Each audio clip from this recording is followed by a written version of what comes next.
everyone, welcome to my channel. So today we will start with the first unit of mental health nursing, that is introduction to mental health nursing. First of all learn the psychiatry.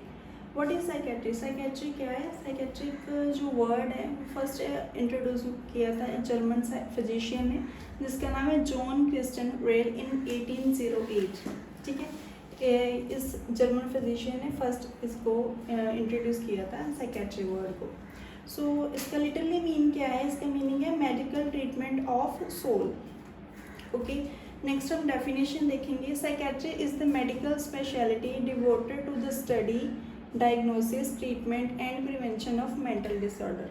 So second, mental disorder को study करना, diagnosis, treatment and prevention करना, उसे होने से prevent करना, उसे बोलते हैं साइकेट्री. ठीक है, मेनली से हम क्या स्टडी करते हैं? 4 अबनॉर्मैलिटीज़ जब होती हैं तब पेशेंट को साइकेट्रिक पेशेंट बोला जाता है. मेंटल डिसऑर्डर मतलब क्या है? Mental disorder means affective अबनॉर्मैलिटी, behaviour, cognitive, perceptual. Affective means patient का mood,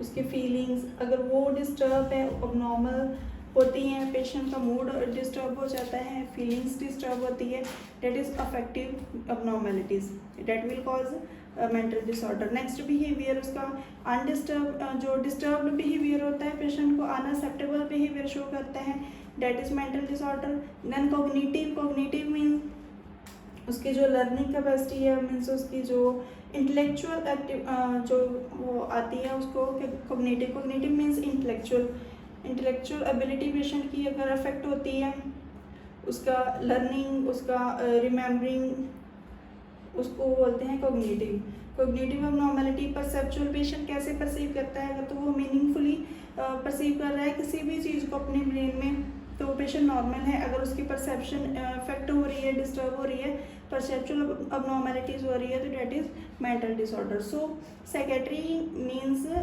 treatment of medical treatment of soul. Means इसमें कोई भी मेंटल डिसऑर्डर है उसको स्टडी करना, डायग्नोस करना, ट्रीट करना एंड प्रिवेंट करना. ठीक है, दिस इज मेनली साइकेट्री. अगर अपन हम में से मेडिकल लैंग्वेज में चेक करें तो जो 4 मेन पार्ट्स हैं, अफेक्टिव, बिहेवियरल, कॉग्निटिव, परसेप्चुअल, अगर इनकी एबनॉर्मैलिटीज होती है that is called mental disorder. Okay, so next is history of mental health illness. और इसमें क्या होता था, हम इसे लर्न करेंगे 4 पार्ट्स में डिवाइड करके. एंशियंट वर्ल्ड में मेंटल हेल्थ को कैसे देखा जाता था? प्री क्रिश्चियनिटी में, मिडल एजेस में, मॉडर्न एरा में. एंशियंट वर्ल्ड में क्या होता था कि वो लोग बिलीव करते थे उस टाइम पे कि ये जो मेंटल इलनेस होती है कुछ सुपर नेचुरल पावर्स हैं, वो उनकी वजह से ये मेंटल इलनेस होती है. ठीक है, तो जैसे गॉड खुद पेशेंट को मेंटली हील करते हैं, कुछ स्पिरिट है, कुछ बैड सोल्स है, वो आके ऐसी कुछ अलग से पावर्स हैं, बाहर से पावर्स, सुपर नेचुरल पावर्स हैं जिनकी वजह से मेंटल इलनेस होती है पेशेंट को. ठीक है, उसके बाद जो सेकंड है उसमें क्या था कि प्रिस्ट का टाइम है, प्रिस्ट को बहुत ही ज़्यादा रिस्पेक्टफुल वे से देखा जाता था और ये बिलीव करते थे कि जो प्रिस्ट है वही एज अ मैजिशियन एक्ट करते थे, एज अ फिजिशियन उनको माना जाता है, साइकोलॉजिस्ट माना जाता था कि ये जो मेंटल इलनेस होती है ये ड्यू टू गॉड खुद ये करते हैं, कुछ स्पिरिट्स हैं वो करती हैं, तो प्रिस्ट डायरेक्टली गॉड से बात करेंगे, वो जो मेंटल इलनेस है इसे ठीक कर देंगे. तो प्रिस्ट क्या करते थे, जो मैजिकल ट्रीटमेंट यूज़ करते थे और ये जो पेशेंट को लगता था कि हाँ इसे मेंटल इलनेस है तो वो उसे उनकी जो रिलीजियस प्लेसेस है जैसे टेंपल, चर्च, वहाँ पे लेके जाते थे और वहाँ पे जाके जो प्रिस्ट है, जो टेंपल का पुजारी है, वो मैजिकल ट्रीटमेंट यूज़ करके उसे ठीक करने की कोशिश करते थे. ठीक है, तो ये इनका बिलीव था. उसके बाद मिडल एजेस आए. Middle ages 5 to 14th century, ये बहुत ही सीवियर टाइम था बिकॉज इसमें लोगों को बहुत ज़्यादा हार्म करना स्टार्ट कर दिया.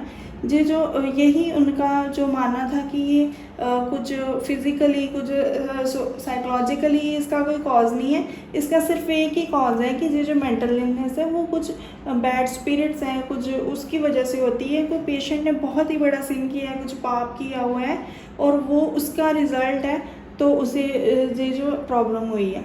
तो पेशेंट को, जो पेशेंट जिनको मेंटल इलनेस है, उनको बहुत ही ज़्यादा डिस्क्रिमिनेट करना स्टार्ट कर दिया लोगों ने, और उनको टॉर्चर करते थे। वो सोचते थे कि इसका मेडिकल ट्रीटमेंट जो है, इसे जो मेंटल इलनेस है वो उसका कुछ और ट्रीटमेंट नहीं है, उसका सिर्फ एक ही ट्रीटमेंट है कि पेशेंट को टॉर्चर किया जाए।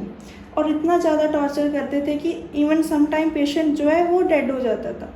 तो ये सोचते थे कि जितना ज़्यादा हम बॉडी को टॉर्चर करेंगे, उस बॉडी में आके कुछ वो ईवल है, कुछ जो बुरी आत्माएं रह रही हैं, अगर हम उसकी बॉडी को टॉर्चर करेंगे, उसके बर्न करेंगे, उसे मारेंगे, तो वो वहाँ से निकल के चली जाएगी। ऐसा बिलीव था लोगों को। तो बहुत ही ज़्यादा पेशेंट्स को टॉर्चर किया जाता था। देन उसके बाद इनका ये भी बिलीव था, कुछ पेशेंट को मार देते थे। क्यों मार देते थे? बिकॉज उनको लगता था कि ये पेशेंट कैपेबल है, दूसरों को भी इन्फेक्ट कर देगा। जो इसकी मैडनेस है, उसकी वजह से ये एक इन्फेक्टेड डिजीज़ है, जो इसके पास रहेगा, जिसके पास ये जाएगा वो भी इन्फेक्टेड हो जाएगा, और उसे भी ये मेंटल इलनेस हो जाएगी। सो वो उनको मार देते थे। सो ये बहुत ही ज़्यादा बुरा टाइम था मिडिल एजेस में। जो मेंटल इलनेस है, उसे बहुत ही अलग वे, बहुत ही गलत वे के साथ देखा जाता था। उसके बाद मॉडर्न ईरा आ गया। मॉडर्न ईरा में क्या होता था? मॉडर्न ईरा में साइकोलॉजिकल जो मेंटल इलनेस है, उसे 2 वेज के साथ उन्होंने देखना स्टार्ट कर दिया। 2 वेज के साथ उन्होंने बोला कि ये may be due to biologically cause हो सकता है इसका, कि ये बायोलॉजिकली भी हो सकती है, और कुछ लोगों ने ये कहा कि ये साइकोलॉजिकली इसका कॉज है। मतलब बायोलॉजिकली मीन्स कि इसका जैसे कुछ इंटरनल ऑर्गन्स हैं, इंटरनल बॉडी पार्ट्स है, कुछ इंटरनल प्रॉब्लम हुई है पेशेंट को, जिसकी वजह से ये डिजीज़ हुई है, और इसे हम फिज़िकल ट्रीटमेंट यूज़ करके हम इसे ठीक कर सकते हैं। लेकिन कुछ का बिलीव था कि ये साइकोलॉजिकली व्यू लेते थे उसका, कि ये इंटरनल उससे कुछ प्रॉब्लम नहीं है, ये आउटसाइड उसकी सोसाइटी है, उसको कुछ सोशल कॉजेज इसके हो सकते हैं, या कुछ और फैक्टर्स है, लाइक उसे कोई स्ट्रेस है, सोशल स्ट्रेसेस की वजह से ये प्रॉब्लम हुई है।